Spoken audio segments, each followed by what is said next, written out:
What's going on, guys? This is Rob, and if you're enjoying the content that I'm uploading onto my channel, then feel free to subscribe, and you can also offer suggestions on topics and characters and storylines and whatnot that we can have discussions on later on in this channel.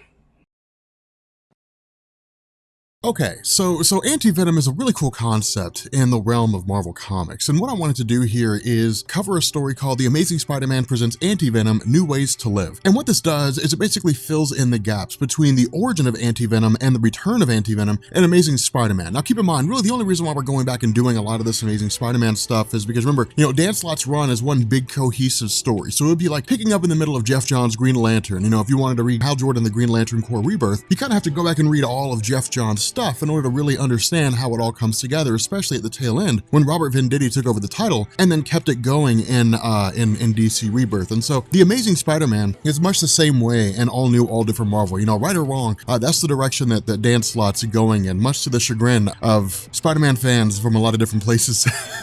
I currently love what he's doing with Amazing Spider-Man. I love Peter Parker as a rich guy, as an industrialist. I think it's a great change for his character. I think he was kind of growing stale, but this will get us to that point. This will lead us there. Now again, this is all part of Dan Slott's great big huge lead up for a multitude of different things, for Spider Island, for Superior Spider-Man. In fact, we'll probably cover Spider Island here in the next couple videos or so. It's a lead up to a lot of different things, but what this does is this picks up almost immediately after the introduction of anti-venom. And that's the cool thing here, because remember, Eddie Brock kind of looks back on his life and says, look, there was a point where I was Venom, I was a bad guy, I was a Spider-Man enemy forever. He looks at the anti-venom concept as a way to make amends for his past deeds, both metaphorically and physically, because remember, the powers of anti-venom is to basically jumpstart the antibodies of existing people. So we can go into individuals and kind of send their antibodies into overdrive, send their white blood cells into overdrive, and cure them of virtually any ailment that they have. At the same time, it makes them immune to toxins, different things like that. He has a healing factor, so on and so forth. But what this does is it basically picks up with Eddie Brock coming after, or at least locating a girl who's more or less being tormented, being, harassed by what looks like Mark Wahlberg from Marky Mark and the Funky Bunch, along with another guy. He basically comes across this girl named Jenna. Now, Jenna will be the main focal point of this story, but of course, we'll also see the introduction of the Punisher. I got to put in the title, so there's no point in trying to pretend you guys don't know. But we'll see the introduction of the Punisher in this story as well. But what happens here is Eddie Brock, again, is keeping it very street level. And that's the cool thing about the Venom symbiotes in a lot of ways, despite the fact that they, originate from a planet all their own, despite the fact that, Peter Parker brought the Venom symbiote back from space, with the exception of like Venom Space Knight, and really Agent Venom, I guess, to a degree, the Venom symbiotes, in relation to the Spider-Man mythos, are very street level. And so Zeb Wells keeps that trend going in a lot of ways. But we pick up with a guy by the name of Jay. Now, of course, what we learn is that Jenna was a heroin addict at some point in time, relatively recently, actually, when anti-venom came across her. But what he did is he basically cured her. Now, of course, with anti-venom working alongside Jenna, he ends up bringing her, or at least she brings him, directly to where Jay is hiding out at. Now, the reason why is because of the fact that Eddie Brock is basically trying to cleanse the city of what he considers to be a cancer of New York, which is to say, the criminal underworld. So he's very Punisher in that regard, despite the fact that he's kind of going after low-level guys, he's going after criminals, that kind of thing. But he basically takes out, a whole bunch of these guys here, J-Town's forces, so on and so forth. But then he also demands information out of J-Town, or at least J-Town,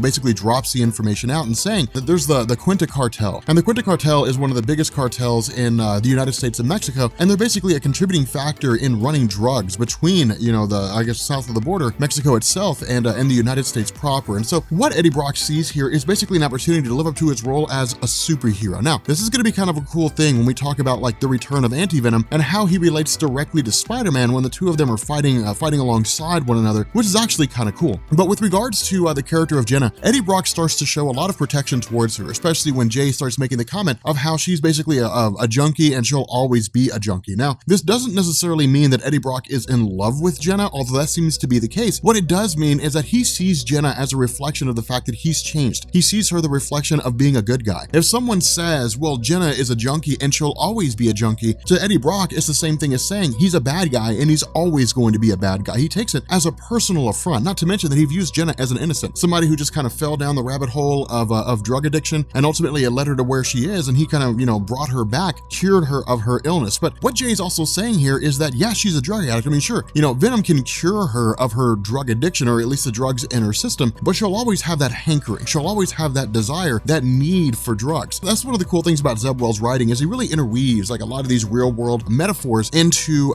comic books. You know, for example, a lot of people who have dealt with addiction, you know, whether they dealt with alcohol addiction, drug addiction, a lot of times they'll tell you the hardest part of being off of it is staying off of it, that it's so difficult to not relapse, to not fall back. And kudos to them for being able to stay clean for so long. But that's what Zeb Wells is basically saying here. For the character of Jenna, it'll be so easy for her to relapse, and that's all it would really take. Now, of course, from here, we pick up with her, and what we find out is that when Eddie Brock had basically raided the home of Jay, that Jenna had essentially taken off with a few packets of drugs. Now, this creates kind of a weird situation because we can see it from a multitude of different ways. One, for example, she still has that hankering and she's relapsing. That yes, anti-venom cured her of, you know, the drugs in her system, but could not cure her of her addiction because it's psychological, it's not physical. But while she's also doing this, she's approached by a guy that says, look, you stole from the Quinta cartel. Like, that was a huge mistake. Now, at this point, we switch over to Staten Island a little bit later, and we basically pick up with a guy named Jorge, I think his name is. And of course, you know, he's being presented here as some big, huge drug guy, but in truth, it's kind of Zeb Wells saying, hey, look, this guy's not as big of a deal as he thinks he is. You know, he's probably one of many cogs in the giant wheel of drug trafficking in North America. But the other half of this is the group is met with the arrival of Eddie Brock in his normal form. Now, this is actually really, really cool and really smart. I love the way that Zeb Wells does this. What Eddie Brock says is that whenever he's going in to infiltrate a group of people and he doesn't know what they're capable of, he goes in as a weak guy. And he does that for a couple of reasons. One, because it shows what they're about. You know, maybe somebody's in a rough situation, maybe somebody's part of this cartel, but they're not inherently bad. And they're like, hey, you got to treat him well. I mean, we can't, you know, abuse this guy. Or, you know, maybe the entire group is just full of people who are dicks. The problem with this is that while he's trying to get stuff sorted out, the entire building is met with the arrival of the Punisher.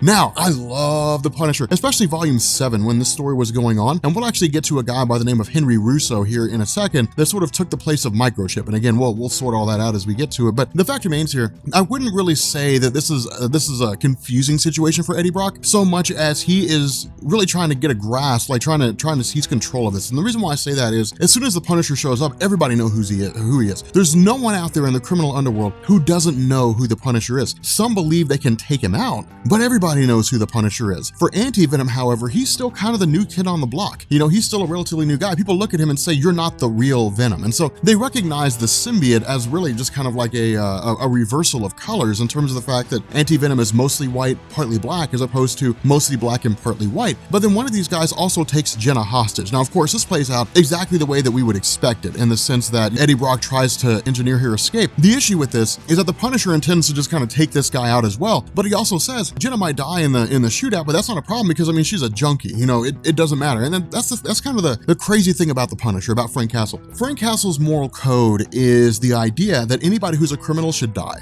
It doesn't matter what crime they commit. Well, within reason, he's not going to shoot a guy who jaywalked, but anybody who's in the who's involved in like serious crimes, drug trafficking, murder, bribery, extortion, different things like that, they all need to die. In his mind, it is the idea that if you arrest a person that commits a crime, they may or may not become a repeat offender. It may be they get out of jail and they go on to live a great life, or it may be they get out of jail and they commit a crime again. But in the Punisher's mind, a dead man cannot be a repeat offender because they're dead, which actually kind of makes sense, you know, in a lot of ways. But the idea here is that, of course, Anti-Venom's like, look, man, you can't shoot Jenna, you know, she's an innocent. But the Punisher's response here is, it doesn't matter, she's a junkie, I don't care. You know, I don't care about collateral damage when it comes to junkies because they're lost causes anyway. Whether she dies by a bullet that guy puts in her head when I kill him, or whether she dies from a drug overdose, her fate is sealed. Now, this is really cynical of the Punisher, right? I mean, this is messed up.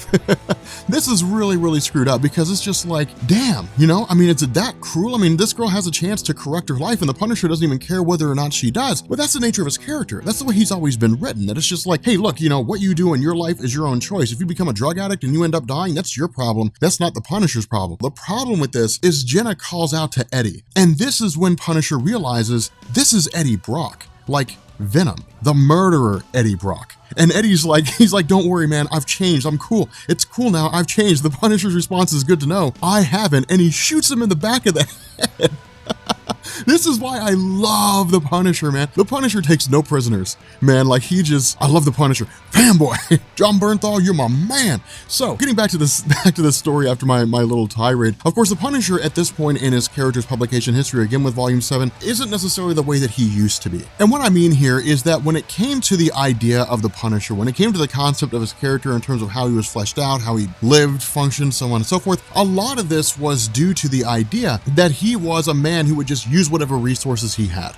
right? I mean, he would just use whatever guns he had around him. He would just use his military training, so on and so forth. In this instance, it's a combination of things that are actually working in his support. Remember, we talked about that during the Red Hulk storyline when Red Hulk promised him access to, different weapons and so on and so forth, arms and armament. He didn't quite get all that, but he got enough, as well as a new sidekick in the form of Henry Russo. But of course, where Punisher turns his sights on this guy and is fully intending on blowing his brains out, Anti-Venom, comes back and says, look, I have a healing factor, Jenna's not a junkie, and goes on to fight the Punisher. Now, this is cool because it basically allows these guys to make their escape while Punisher and Anti-Venom are fighting one another. But it's really kind of a cool situation because Anti-Venom basically takes the gun away from the Punisher and is like, look, call me a murderer and I'll blow your head off. But it's basically him saying, look, I could kill you anytime I want. Like, you're just a man with some military training. Rahoo. Like, I'm Anti-Venom. I can heal from anything. I can extend appendages into anything. Like, I could touch you and know whether or not you're dying from any number of things. Like, the reason why you're alive is because I'm allowing you to stay alive, quite frankly, but he's like, I'm not a murderer anymore. Like, I'm not a murderer in the sense that he kills innocent people. Like, he kills bad guys, but he's like, I'm not a murderer anymore. You're like, I'm a good guy. I'm trying to be a hero. I'm doing the best I can. I'm trying to make up for my past mistakes. The issue is that in the middle of all this, Jorge,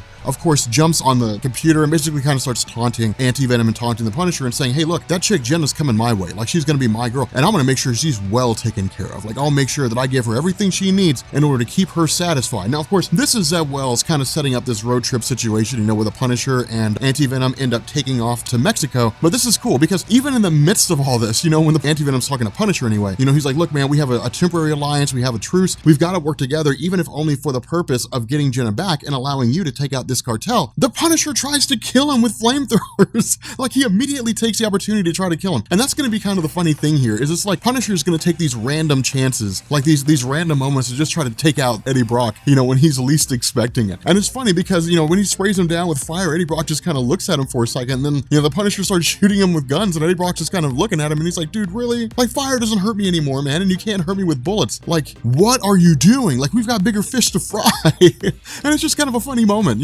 between the two of them. But from here, we pick up with Henry Russo, Anti-Venom, and the Punisher. Now, I wanted to wait until this bit of a story to sort of run over this. So Henry Russo is the son of Billy Russo, and Billy Russo actually has a pretty long history in the realm of Marvel Comics. That's actually what's kind of interesting. Billy Russo showed up in 1976 with Amazing Spider-Man 162, I think it was, and a lot of that just kind of tied into the origin story of Frank Castle. But Billy Russo is basically one of the hitmen hired by the Maggia cartel to take out Frank Castle and his family. The problem with this is, of course, Frank Castle went on to survive, eventually tracked down Billy Russo, threw him head first through a plate glass window, and just scarred his face all to hell. In response, Billy Russo was operated on, restoring his face to some measure of, well, not really even remotely close to a measure of normalcy, but with all the stitches and everything, he just started, calling himself Jigsaw, because his face literally looked like a jigsaw puzzle. But Punisher and Jigsaw had a really lengthy history, and in fact, I think Jigsaw is supposed to be in the Punisher Netflix series. But with regards to Billy Russo, he actually ended up getting killed, I think it was, and Henry Russo didn't really take his place so much as Henry kind of was discovered by Frank Castle at some point along the line, and the two of them started working together. Now, this, as far as I know, when it came to Henry Russo, all coincided with the Punisher Volume 7, and this actually came out of Punisher Max, if I remember correctly, because Microchip was a character who was in Punisher Max and the Punisher stories, and was basically the behind-the-scenes guy for Frank Castle, in the sense that he basically gave Frank Castle the information he needed. He was an intel guy, and he was a weapons guy to a degree. The problem with this was that Microchip was eventually killed. Of course, he came back later on. He was resurrected by the Hood, I think it was. But Microchip was basically removed from the landscape, and Henry Russo was put in his place just because Microchip was looked at as like this holdover from an era of the Punisher that just wasn't that successful. And so Marvel wanted to get rid of Microchip, put Henry Russo in his place, and Henry Russo became a lot more resourceful in the sense that he would provide Punisher with a multitude of different arms and armament. He would, be his computer guy. I mean, he was a lot more capable than Microchip was. But the fact remains, that's kind of the long and short of his character. But the funny thing about this is they get to the American-Mexican border, and the Border Patrol asks for their identification. Of course, Punisher gives them the IDs that they need. And while the woman turns away to go look at the computer, Punisher tries to stab Anti-Venom. He tries to stab him, and of course Anti-Venom's able to keep that from happening. And he's like, look, you said you weren't gonna try to kill me, and the Punisher's like, I lied. And it's just funny because that's really what it is. It's just like these small pot shots. Now eventually this takes us to Mexico, to the Rio Comundo Canyon, and this basically introduces us, or at least it brings us full round to Anti-Venom, Punisher, and Henry Russo coming up on this location. Now of course Anti-Venom's the first one to go in there, and it's actually kind of funny, because Anti-Venom is, again, like legitimately, Eddie Brock's legitimately trying to be a good guy, but the Punisher Punisher's using him. And in fact, when Henry Russo asked the question, are we really going to allow Anti-Venom to go in there first? The Punisher says yeah, because what we'll do is we'll send him in there first, and then if he dies, well then whatever, that's one less killer I have to worry about. And if he doesn't die, then it means that I won't have to worry about any other distractions after all those dudes are killed, and then I can take out Anti-Venom. But regardless of what happens, his fate is basically sealed here. The kicker is that when Eddie Brock gets into this room with a ringing phone, it's filled with guys. And of course, Jorge's on the other line and is like, hey man, like I have a present for you, all those guys, they're gonna take you out. But he also says, look, I have Jenna here and I've got her all loaded up on heroin along with a host of other girls. And that's kind of the crazy thing, is because Zeb Wells is toying with the notion of Jorge turning Jenna into a comfort woman, which is, that would be a terrible fate for Jenna to have to endure. But at the same time, she would just be on a drug-fueled binge. So it's not like she'd even be aware of the fact that she's being used by Jorge's men. But for the sake of this, Anti-Venom's like, look, I mean, for him, because of the fact that she means so much, because of the fact that Jenna reflects his desire to become a new guy, I mean, he just loses it. I mean, all semblance of self-control goes right out the window. And it's almost like this moment that kind of, predates Jeff Lemire's Old Man Logan, when Old Man Logan is fighting Lady Deathstrike, and it's like, I will become Wrath, like I'll give him to who I am, I'll become Wrath, I'll become Death. It's much like this, when Anti-Venom is like, if what they want is Eddie Brock the killer, then I will give them Eddie Brock the killer. I will give them Eddie Brock the murderer. And he does it quick, fast, and in a hurry. He puts boots to asses, members of the Rob Corps. That's exactly what he does. He rips these guys to shreds. Now, of course, while this happens, once he comes out and he tells Punisher, look, all these guys are dealt with, let's move in, it's taken to the compound of Jorge. The problem is Jorge's got something like 100 or 200 guys,